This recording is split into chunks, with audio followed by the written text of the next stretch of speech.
e curta os nossos vídeos no YouTube. Inscreva-se no nosso canal e visite o nosso site istoemanaus.com.br e todas as semanas vocês terão novos vídeos. No próximo bloco, vamos continuar conversando com o psicólogo Dr. Isaac Oliveira. É só conferir. Doutor, nós falávamos no outro bloco sobre essa área de comportamento. Então, hoje o que a gente tem visto muito nas universidades são os nossos alunos, ao invés de buscar o aprendizado, estão saindo de lá drogados. Nós temos isso como, infelizmente, uma tradição, né? Eu passei pela UFAM e passei por outras faculdades e me deparei com isso também. É um estigmatismo, uma ritualística que foi construída dentro do processo histórico de universidade, de conflitos, de ganhos de interesses, de ideológicos, etc., que levaram a esse tipo de percepção. Não compreendo enquanto estudioso do comportamento e nem enquanto sujeito, enquanto pessoa. Mas as pessoas têm as suas escolhas. Mas isso para a gente, para a sociedade principalmente, não é algo interessante, porque nós vemos aí que, infelizmente, a gente consegue receber demandas de profissionais que não tiveram uma boa qualificação, e é isso que a gente cobra na faculdade. E ainda assim a gente tem respostas negativas. Nós somos cobrados muitas das vezes pelo próprio aluno porque a gente está passando muito trabalho, porque a gente está cobrando leitura. Nós temos que fazer a avaliação diagnóstica de leitura de aluno no século XXI. Pois é, né? De interpretação. Isso também reflete numa sociedade onde nós nos encontramos, que querem tudo pronto, tudo mastigado, tudo na hora. E a gente vê que esse tudo mastigado, tudo na hora, perpassa por uma educação familiar, onde o pai disse assim, não, ele não pode porque ele não consegue, né? E a gente se pergunta, por que ele não consegue, por que ele não pode, por que ele não deve, né? Aí a gente vê uma suposta alta proteção. Mas essa suposta autoproteção é de mais-valia para quê? Para ele viver um contexto de uma sociedade em conflito, como nós estamos vivendo, ou para ele ser refém dela? Né? Então tem essas percepções que nós precisamos imediatamente diluí-las. E o diluir disso é esse programa agora, trazendo conhecimento, trazendo indagações, inquietudes. E uma das inquietudes que nós temos que debater é, sim, mais uma vez, esse contexto familiar.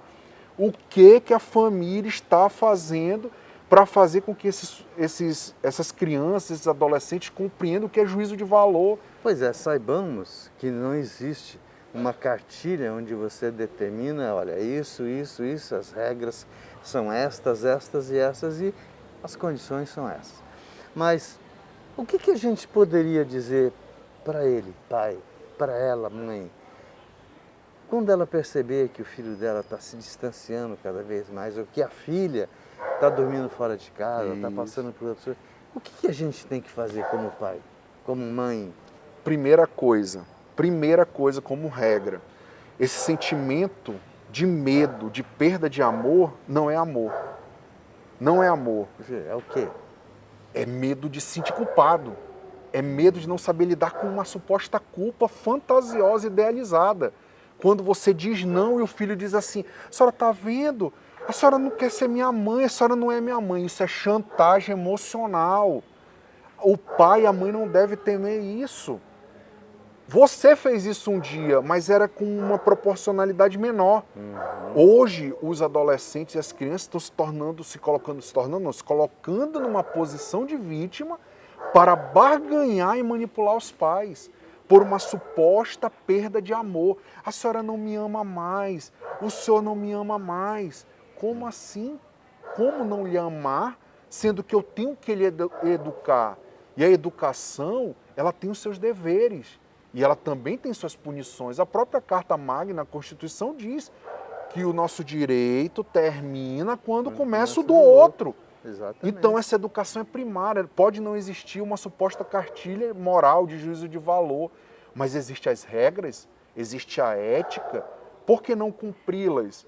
Por que deixar com que elas sejam uma tomada de decisão emocional por uma suposta perda desse suposto amor ideal? Esse amor ideal está levando a, como você falou, ao caos. as crianças muito precoces entrando na sexualidade, os adolescentes muito precoces começando a beber e a fumar e a usar droga, porque o meu pai não me ama. Como assim o pai não lhe ama? Porque ele está lhe cobrando estudar? Porque ele está lhe cobrando ser educado? Porque ele está lhe cobrando ou lhe educando ou lhe ensinando a perceber que tem um outro do seu lado e você deve respeitar? Meu Deus, que dicotomia de pensar amor, de pensar carinho, de pensar afeto, que nós estamos deixando para trás. Agora, a culpa, aí a gente precisa debater. A gente precisa, Edson, de um programa todo para falar sobre culpa. Pois é, Desde né? o contexto religioso até o contexto social, voltado ao entendimento das civilizações e da contemporaneidade, e possível tentar debater junto com todos o que vai ser o futuro. Pois é, diante de uma conversa dessa, eu convido vocês a comer uma costela de chão feito aqui pelo Churrasco da Vila. Todos os finais de semana você tem costela de chão, você tem o tibone, você tem, além do cupim e ainda a costela de chão, como eu já coloquei, você ainda tem, começou como uma sanduicheria e que teve no seu apogeu um destaque. Aqui você come um hambúrguer muito diferente, preparado em requintes inigualáveis, de sabores caseiros, de sabores que você nunca comeu. Então, vale a pena dar uma passadinha por aqui. Churrasco da Vila, Rua Fortaleza 569, na Vila Municipal. Então aí é difícil para a gente, sabe, como o senhor bem colocou, é pouco tempo para um assunto tão amplo. Mas o que nós observamos no nosso dia a dia ainda? Hoje, se um pai ou uma mãe dá um tapa num filho, ou se vai falar um pouco mais áspero, ou seja, eu vou dar um exemplo que tá na mídia. Aquele pai que trancou o filho dentro de casa no cadeado e na corrente para tentar livrá-lo das drogas. Como psicólogo, que análise o senhor faz disso? Desespero de um caos social e familiar de um pai. É um desespero, mas a lei vai enquadrá-lo ele como um criminoso. Mas a lei não dá o suporte psicológico, como você está me perguntando. Por qual motivo o pai chegou nessa condição? Errada? Sim. Mas o que nós, sociedade, o que a estrutura social oferece para esse pai no momento que ele vai pedir socorro? Essa é a grande pergunta. Não julgá-lo e condená-lo pelo ato, porque é um ato de desespero, é um ato supostamente avaliado pela uma sociedade hipócrita de criminal. Sim, pode ser. Mas o que nós fizemos para ajudar esse pai? Quantos lugares esse pai não foi pedindo ajuda? Quantos conselheiros tutelares não foram buscados e não fizeram nada? Eu estou falando isso de experiência. Eu sei que você tem um trabalho em cima disso, inclusive feito com crianças... E vítimas de violência sexual, aonde, quando chega no conselho tutelar, é uma crítica aqui, estou aberto a debate.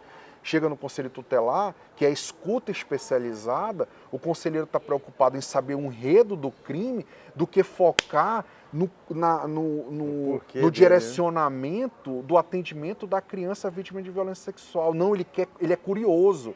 Ele quer saber o que aconteceu, se foi de lado, se foi de frente, aonde. Isso não é papel do conselheiro tutelar. Isso não é papel de uma estrutura de escuta especializada. O papel deles é exercer o papel deles, receber e encaminhar.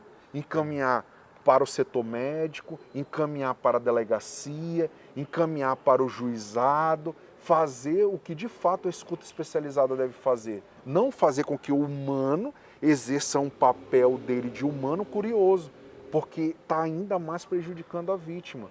Então nós temos que entender nossos papéis e fazer com que os nossos papéis sejam colocados à disposição da sociedade enquanto técnica, enquanto profissional, que é isso que também a gente está debatendo dentro do âmbito da universidade.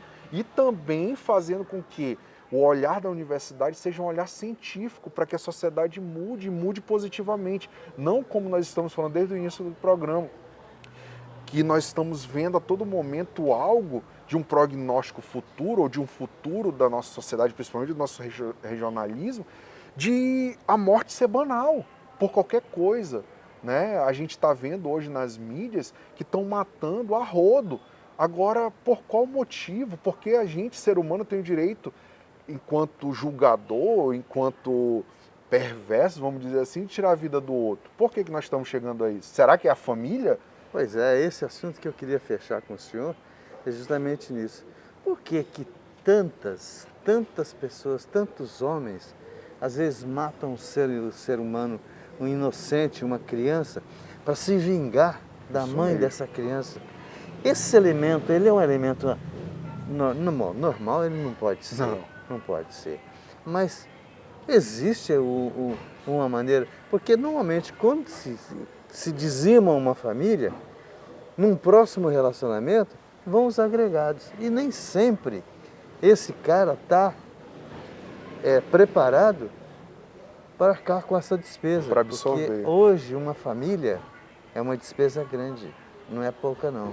O que a gente, como comunicador, como psicólogo, que contribuição a gente poderia dar para a gente fechar, doutor? Na verdade, a gente já está dando. Você, ao proporcionar essa temática de falar sobre comportamento, falar sobre sociedade, falar sobre família e fazer com que a sociedade, o público, os telespectadores tenham um momento de ver o seu programa e ver esse debate, às vezes até caloroso, que a gente se emociona também ao falar, porque a gente quer uma sociedade melhor, a gente quer um convívio melhor, a gente quer vir aqui para a Churrascaria da Vila, agregar, conversar, bater papo e sair daqui bem, chegar em casa bem, dormir bem para no outro dia ir trabalhar e não ter esse percalço de uma sociedade agressiva, insana e perversa, onde o outro não pode mais encostar e pedir desculpa porque o outro diz: por que tu encostou em mim, eu vou te matar e acabou, não é?